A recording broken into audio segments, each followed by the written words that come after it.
Turner here from Psycademy. Oh, okay, we're still going live. I don't know if it's going live or not. Okay, is it doing it? Got a little blue wheel of death. Okay. Hi, it's Lisa Turner here from Psycademy. So today I thought I would share with you some ideas and some thoughts about how to handle lockdown from me, and as from the perspective of being an ex-house prisoner. So from the age of 15 till I was about 20, just before my 20th birthday, I was kept as what would probably be as a house prisoner, as a virtual house prisoner. So I wasn't allowed out of the house except under very specific, very strict circumstances. From the age of 15 to 20, I was kept in that state by someone who would probably be labeled as a pedophile these days. So crazy story, I know. Anyway, here we are in this situation of quarantine lockdown. I have this, my camera is sort of jumping here, which is a bit weird, and I can't see if anyone's making any comments. So comment moderation, I don't know what that means. Anyway, if you make a comment, so if you're with me, let me know, tag me, tag someone else. Actually, tag someone else if you think they might find this useful. Okay, so here's my thoughts on how to handle lockdown. So as I said, I was kept as a house prisoner from the age of 15 to the age of 20, so nearly 5 years. It was about a month less than 5 years. And in that time, I developed a lot of really powerful strategies, a lot of not so good ones, like agoraphobia. That wasn't so good. Glad I got rid of that one. But one of the things, so in the last video I did on this, I talked about having some kind of routine to your day, taking any freedom that you could. Oh, hi, Susan. Good to see you. So taking any freedom that you could and having some kind of a structure. Those were a couple of thoughts that I gave last time. So today I want to talk about surrender. Now, sometimes when I say this, people have it, think of this in a very negative way. They think about surrender as being kind of giving up and letting go of all hope. And actually, it's not. It's actually a very specific form of surrender. It's surrendering expectations. So one of the things I learned from being a house prisoner was, and he controlled everything. He controlled what food I ate, whether I watched TV or not, whether I, everything, what clothes I wore, how much sleep I got. Everything was controlled. So one of the things that I learned as a coping mechanism, which is actually quite empowering if you use it right. So surrender doesn't mean just giving up and letting anyone do anything they like to you. But what it means is within these confines, within these boundaries, within these rules, this is the way, this is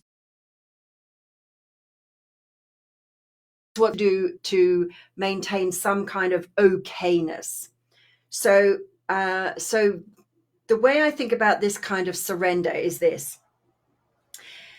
So there are things in quarantine that are like that you're expected to not do, like you're expected to not go out and hug loads of people. And for a lot of people, they're finding that really, really difficult.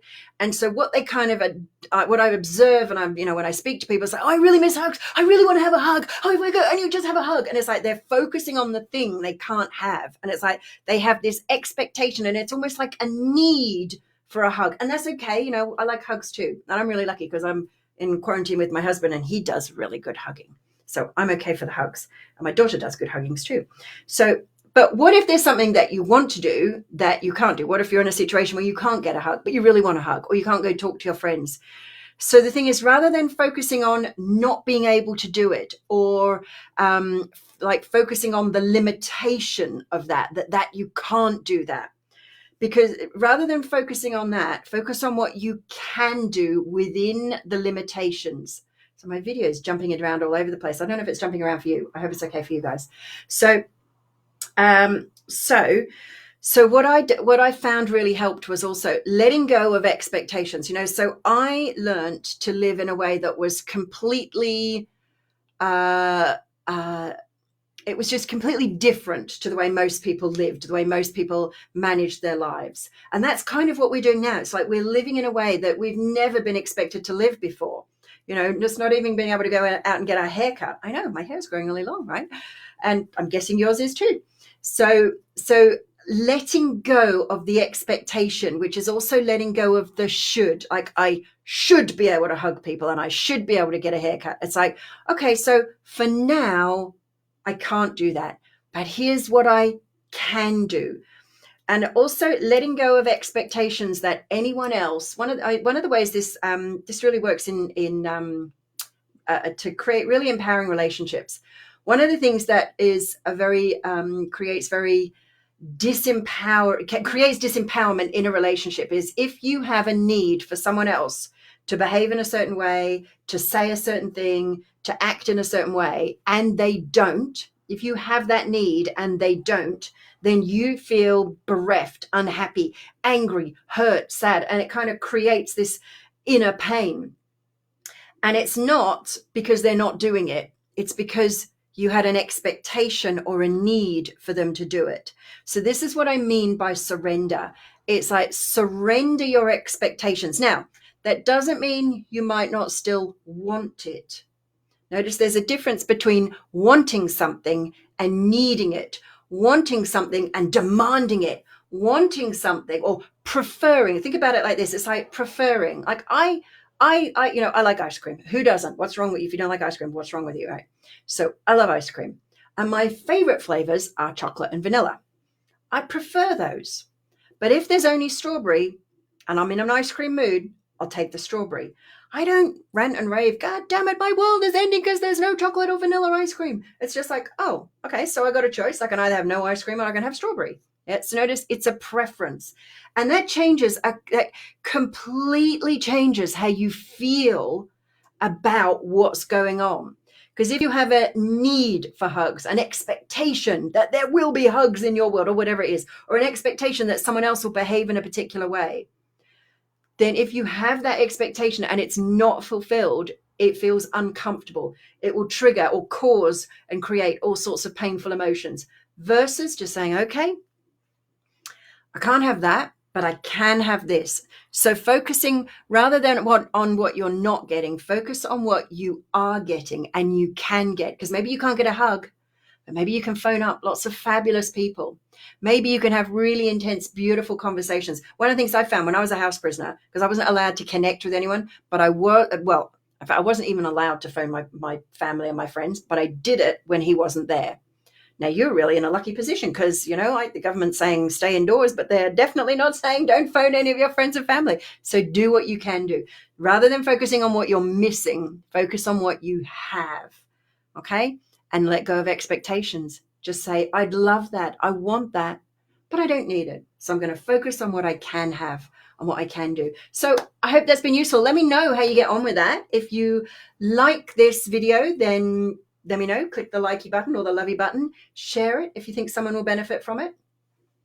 And coming up, I've got some really exciting, I've been doing this incredible deep diving into the collective unconscious and exploring lots of things about COVID-19, about the pandemic, about what's really going on, how it was created, how we can, the old normal, the new normal that we're creating and what we're really being invited, what's the invitation of this time.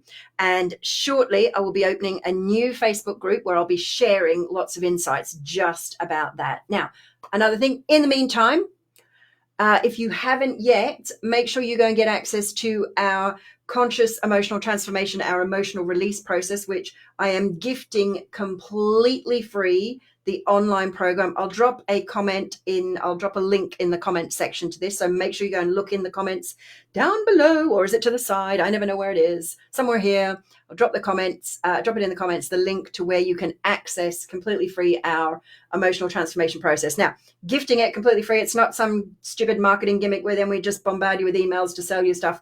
That's not it. We don't need to do that right now. We don't need to do that. People come to us. It's good. But the only thing we do ask is pay it forward. So so access set, use it. So 2 things I ask. Number 1, use it, release those emotions. Number 2, just pay it forward. That's all I ask. So are there any questions? I'm not seeing any questions. So as I said, if you like this video, click the love button. Facebook ignores the like now.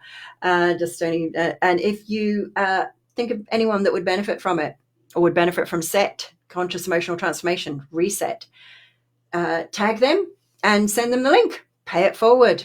Till next time, my darlings, when I'm going to be sharing lots of juicy things about conspiracy theories, what's really going on, how to spot the truth, how to know your own truth, how to know when you're being spun a bunch of lies, and how to know where, like, what's really going on, what's really happening, and what's really being called forth at this time, because it's powerful and it's good and it's juicy and exciting.